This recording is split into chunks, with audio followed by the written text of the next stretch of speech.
అటు విద్యార్థి సంఘాలు ఇటు సాయన జీవిత చరిత్ర రచయిత ఆందోళన వ్యక్తం చేస్తున్న చిత్ర యూనిట్ మాత్రం ఇప్పటివరకు స్పందించలేదు.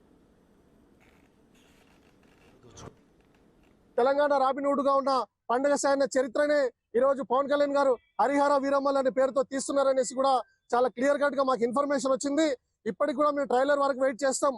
హరిహర వీరమ్మల్ అనే సినిమాకు పండగ సాయన చరిత్రతో కన్నా ముడిపడి ఉండి ఒకవేళ కన్నా మీరు చిత్రాన్ని నిర్మిస్తే ఖచ్చితంగా చెప్తున్నాం మా అసోసియేషన్ ముట్టడి చేస్తాం. సినిమా మేము ఖచ్చితంగా నిర్మాతను కానీ పవన్ కళ్యాణ్ గారిని కూడా వదిలే ప్రసక్తి ఉండదు. కాబట్టి మళ్ళీ ఒక్కసారి తెలుగు చలనచిత్రం కానీ పవన్ కళ్యాణ్ గారు కానీ హరిహర వీరమల్లు టీం కానీ మళ్ళీ ఒకసారి దీన్ని దృష్టిలో పెట్టుకోవాల్సిన అవసరం ఉంది.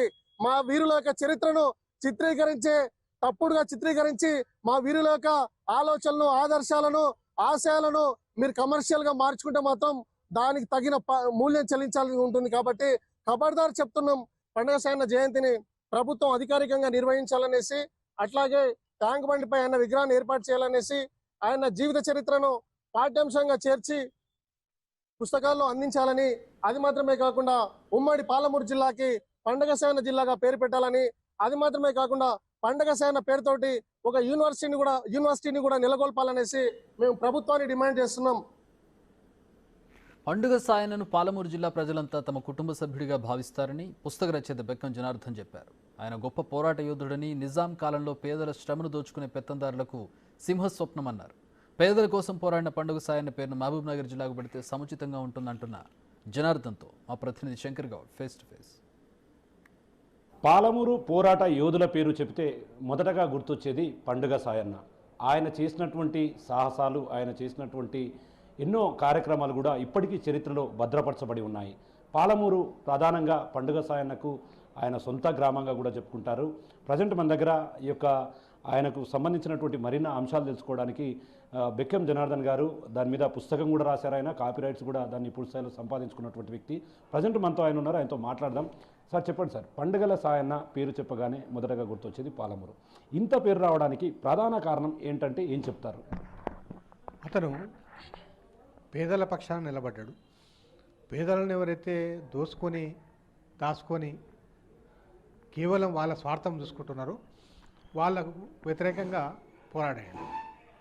పేదల సొత్తు దాచుకున్న వాళ్ళ యొక్క ధాన్యాలు కానీ, ధాన్యాగారాన్ని కానీ మొత్తం కూడా ఆకలి మంటలు ఒకవైపు, అన్నరాసులు ఒకవైపు అన్నట్లుగా ఉండే పరిస్థితిలో ఆకలి మంటలు ఆర్పని అన్నరాసులు ఎందుకు? ఖచ్చితంగా ఈ అన్నీ కూడా ఈ అన్నరాశులన్నీ కూడా ఈ అన్నదాతలు, పేద ప్రజలు పండించడమే, సృష్టించడమే. కాబట్టి ఇవన్నీ కూడా వాళ్ళకే చెందుతాయని చెప్పేసి గోదాములను, పెద్ద పెద్ద భూస్వాముల యొక్క, పెత్తందారుల యొక్క, జాగీర్దారుల యొక్క గోదాములను, వాళ్ళ యొక్క ధాన్యాగారాన్ని కొల్లగొట్టి పేద ప్రజలకు పంచాడు. అంతేకాకుండా ఇక్కడ ఫతేపూర్ మషమ్మ దగ్గర ఆయన పేదల పెళ్లిళ్ళు చేసి సహపంక్తి భోజనాలు పెట్టాడు. అప్పుడే సహపంక్తి భోజనాలు అంటే అన్ని కులాల వాళ్ళు, అన్ని వర్గాల వాళ్ళు ఒక దగ్గర కూర్చొని భోజనం చేయటం. అట్లా కుల మతాలకు అతీతంగా పండగ సాయన్న ఆనాడే, అంటే దాదాపుగా 1850-60 ఆ ప్రాంతంలో ఆయన ఈ తెలంగాణలో, అందులో పాలమూరులో పేద ప్రజలకు కులం లేదు, పేద ప్రజలకు మతం లేదు, పేద ప్రజలందరికీ ఒకటే అని చెప్పి అందరికి కూడా సహపంక్తి భోజనాలు పెట్టి అన్నార్థులకు, ఆకలిగా ఉన్న అన్నార్థులకు ఆకలి తీర్చిన అన్నదాత మన పండగ సాయన. అనాథల కోసం, ఆయన పేదవారి కోసం ఎన్నో పోరాటాలు చేశారు. అట్లా పోరాటాలు చేసిన వాటిలో ప్రధానమైనటువంటి కొన్ని అంశాలు ఏమైనా చెప్తారా? ప్రధానమైనది ఇక్కడే నవపేట మండలం అనుకోండి, తర్వాత మెరుగోనపల్లి, ఆ తర్వాత మెరుగోనపల్లి గ్రామంలో పుట్టి పెరిగిన పండగ సాయన్న. అక్కడనే ఏలూరు అని ఉంటుంది, తర్వాత ఇంకా వేరే మండలం ఉంటాయి. అక్కడ అప్పుడు భూస్వాములైన వెంకటరెడ్డి అని, రామరెడ్డి అని వీళ్ళందరూ కూడా పేద ప్రజలను పీడించి వాళ్ళ రక్తం దాగే ఒక పిపాసలాగా ఉండే పరిస్థితుల్లో పేద ప్రజల పక్షాన్ని నిలబడి పోరాటం చేశాడు. ఆయనకు చాలా చాలా బిరుదులు ఉన్నాయి. రాబిన్హుడ్ అని ఆయన ఎందుకు అంటారు? ఎందువల్ల ఆయనకు ఆ బిరుదు వచ్చింది? అదే రాబిన్హుడ్ అంటే ఆయన ధనవంతులను, ఎవరైతే ధనవంతులను దోషి పేద ప్రజలకు, తర్వాత కటిక దరిద్రంలో ఉన్న అనార్థులకు ఆదుకున్నారు. కాబట్టి ఆ రాబిన్హుడ్ అని ఆయనను ఇచ్చేసిండు. ఆ రాబిన్హుడ్ బాటలోనే పండగ సాయన కూడా నడిచి ధనవంతులను దోషి పేదలకు పెట్టిండు అనే ఒక నానుడు ఉంది. కాబట్టి ఈయనను కూడా తెలంగాణ రాబిన్ హుడ్ అని పిలిచేవారు. ఆ విధంగా మొత్తం మీద పేద ప్రజల పక్షాన నిలబడి పేదల యొక్క ఆపదలో, బాధలో, ఆకలిలో ఈయన ఒక భాగమయ్యాడు. వాళ్ళ ఆకలిని తీర్చే ఒక అనార్థుడైండు, ఆపదలను తీర్చే ఒక ఆపద్ బాంధవుడైండు, పెళ్లిళ్ళు చేసే ఒక పెద్దన్న అయ్యిండు. అందుకనే ఖచ్చితంగా పాలమూరు యోధుడుగా, తెలంగాణ రాబిన్ హుడ్గా ఆయన కొనియాడండి. సార్ చూస్తున్నాం అంటే మీరు ఇక్కడ దీనికి సంబంధించి పండుగ సాయన్ అనే బుక్ను కూడా ఒకటి మీరే పూర్తి స్థాయిలో రాయడం జరిగింది. దీని కాపీ రైట్స్ కూడా పూర్తిగా మీరే పొందుకున్నారు అంటే తీసుకున్నారు.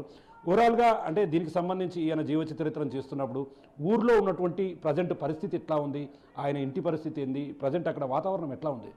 నవపేట మండలంలో వాళ్ళ ఊరైన మెరుగోనిపల్లి పోయినాం, ఆ నుంచి కేశవరావుపల్లి పోయినాం. ఆ కేశవరావుపల్లి పోయి మెరుగోనిపల్లి నుంచి కేశవరావుపల్లిలోకి వాళ్ళ వారసులు అంటే 4వ తరం అక్కడ ఉన్నారు. ఆడ పోతే వాళ్ళ పరిస్థితి ఏముందంటే సొంత ఇల్లు లేదండి, సొంత ఇల్లు లేదు, కూలినాలు చేసుకొని బతుకుతున్నారు, కడు పేదరికాలు ఉన్నారు. చాలామంది భూస్వాములు ఇక్కడ ఉన్న జమీందారులంతా ఈయన కేసిన ముద్ర ఏంటంటే దోపిడీ దొంగ అని, తర్వాత ఆయన ఒక పెద్ద అందరినీ దోసుకున్నాడని చెప్పి అని. మరి ఆ దోసుకున్న సొమ్ము నిజంగానే దోపిడీ దొంగ అయితే వాళ్ళందరూ కూడా పెద్ద ధనవంతులు కావాలి కదా, వాళ్ళకు పెద్ద పెద్ద బంగ్లాలు ఉండాలి కదా, మరి గుడిసెలు ఎందుకుంటున్నారు? అన్నం లేక అన్నార్థుల్లాగా ఆకలి అనే పరిస్థితుల్లో కూలినాలు ఏం చేసుకుంటున్నారు? ఆ పరిస్థితుల్లో నేను మంత్రితోనే మాట్లాడి వాళ్ళకి డబుల్ బెడ్రూమ్ ఇప్పించినప్పట్లో నేను కూడా చాలామందితోనే మాట్లాడి నేను నా సొంతంగా కూడా ఆర్థిక సాయం చేసి ఆ పండుగ సాయం యొక్క చరిత్రను పూర్తిగా ఆ మొత్తం చుట్టుముట్టు గ్రామ ప్రజలను అనుకోండి, మిగతా వాళ్ళందరినీ కూడా తిరిగి వాళ్ళందరితోనే ఇంటర్వ్యూలు చేసి ఆ యోధుడి యొక్క చరిత్రను సంపూర్ణంగా అధ్యయనం చేసి దాదాపు 6 నెలలు నేను ఒక పరిశోధనలాగా చేసి ఆయనకు పండుగ సాయన నవల రూపంలో ఒకటి తీసుకొచ్చినాం. ఆ తర్వాత పండుగ సాయన జీవిత చరిత్ర, సంక్షిప్త జీవిత చరిత్ర కూడా ఒక 20 పేజీలు రాసినాం. హరిహర వీరమల్లు ఈ సినిమాలో పవన్ కళ్యాణ్ నటిస్తూ వస్తున్నారు. దీంట్లో పండుగ సాయన జీవిత చరిత్రను కాపీ కొడుతున్నారు, వక్రీకరిస్తున్నారు, కాబట్టి దాన్ని ఆపివేయాలి. మరొక ప్రధానమైనటువంటి అంశం ఏంటంటే ఈయన పేరును పాలమూరు జిల్లాకు పెట్టాలన్నది కూడా ప్రధానమైనటువంటి డిమాండ్గా చూస్తున్నాం. దీన్ని ఎట్లా చూడాలి సార్? అదండి, వాస్తవంగా హరిహర వీరమల్లు అనే పేరు రాకముందు నుంచి కూడా ఏంటంటే పవన్ కళ్యాణ్ గారు పండుగ సాయనదే సినిమా తీస్తున్నారనేది ఒకటి ప్రచారంలోకి వచ్చింది. అయితే పోయి మేము అనుకుంటే ఏంటంటే అది కాదు, వరంగల్ సంబంధించిన హరిహర వీరమల్ల అనే ఆయన ఉన్నాడు, ఆయన చరిత్ర పండుగ సాయన చరిత్ర కూడా సేమ్ ఉంది. అయితే ఆయన చరిత్రను తీస్తున్నారు, పండుగ సాయన చరిత్ర అయితే ఇప్పుడేం తీయడం లేదని చెప్పినారు. సరే ఏమన్నా ఇందులో కాపీ కొట్టి, ఎందుకంటే ఈ బుక్ మార్కెట్లోనే అందరికీ విస్తృతంగా ఇచ్చేసినాం, ఇది ఒక 3వ పబ్లిషింగ్ చేసినాం, కొన్ని వేల కాపీలు బయటికి వచ్చినాయి కాబట్టి తీసుకొని ఎవరికైనా కాపీ కొట్టే అవకాశం ఉంటుంది. కాబట్టి దానికోసం ఏంటంటే ఢిల్లీలో కాపీరైట్ యాక్ట్ కింద నేను దీన్ని రిజిస్ట్రేషన్ చేయించాను. ఎవరన్నా దీన్ని కాపీ కొట్టి ఇందులో ఉన్న అంశాలను మా యొక్క పర్మిషన్ లేకుండా వాడుకుంటే ఖచ్చితంగా చట్టపరంగా వాళ్ళ మీద కఠినమైన చర్యలు తీసుకుంటాం. వాళ్ళు దానికి పూర్తి స్థాయిలో బాధ్యత వహించాల్సి వస్తుందని తెలియజేస్తున్నాం.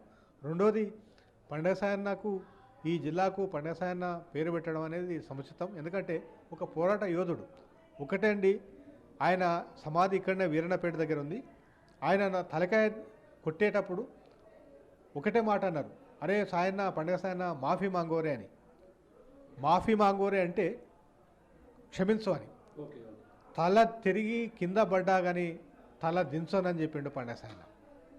తల తెగి పడ్డా పర్వాలేదు, తల దించను, ఎట్టి పరిస్థితుల్లో నేను తప్పు చేయలేదు, నేను పేద ప్రజల పక్షాన్ని నిలబడ్డా, ధర్మం పక్షాన్ని నిలబడ్డా, సత్యం తరఫున నిలబడ్డా, ప్రాణ త్యాగానికైనా సిద్ధం అని చెప్పి పండుగ సాయన్న పాలమూరు గడ్డ మీద ఒక వీరునిలాగా ఈ వీరన్నపేటలో మరణించడం జరిగింది.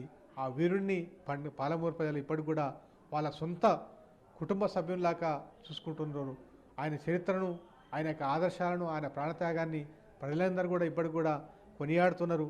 వాళ్ళ గుండెల్లో ఆయనను పదిలంగా దాచుకున్నారు. దీని కాపీ రైట్స్ మాత్రం మాకు ఖచ్చితంగా కలిగి ఉన్నది. ఎవరైనా మా అనుమతి లేకుండా తీస్తే ఖచ్చితంగా వాళ్ళ మీద కఠినంగా చర్యలు తీసుకుంటాం. అంటే మీరు అన్నట్లుగా దీంట్లో ఇప్పుడు తీసే దాంట్లో వరంగల్కు సంబంధించినటువంటి వీరమల్ల గురించి ఉంది అంటారు. సినిమా రిలీజ్ అయిన తర్వాత ఒరిజినల్గా దీంట్లో ఉన్న వాటిని అక్కడ కాపీ కొట్టినట్లుంటే పరిస్థితి ఎట్లా ఉండబోతుంది? తప్పకుండా చర్యలు తీసుకుంటాం. మేము ఆ సినిమా చూస్తాం, పరిశీలిస్తాం.